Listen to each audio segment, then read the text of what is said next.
अच्छा सर, वैसे एक चीज़ है थोड़ा अपना लहजा भी पंजाबी जो वो बहुत चंगा है। वैसे कोई वाकया कोई किस्सा सुनाओ पंजाबी का। वैसे मेरे जहन च कोई वाक़या नहीं आ रहा।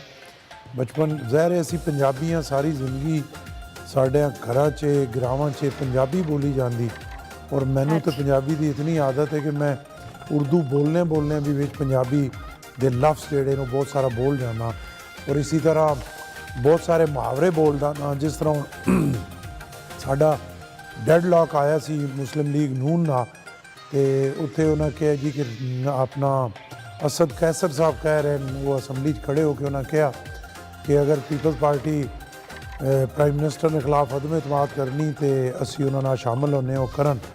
तो मैं उत्थे अपने उस प्रैस कॉन्फ्रेंस या सवाल ने दौरान मैं उन्होंने कहा कि मैं तो अपनी पार्टियां यही कहना कि वो पंजाबी का मुहावरा कि तुसी चुल्ही चो सिर कट के तंदूर च ना पाओ।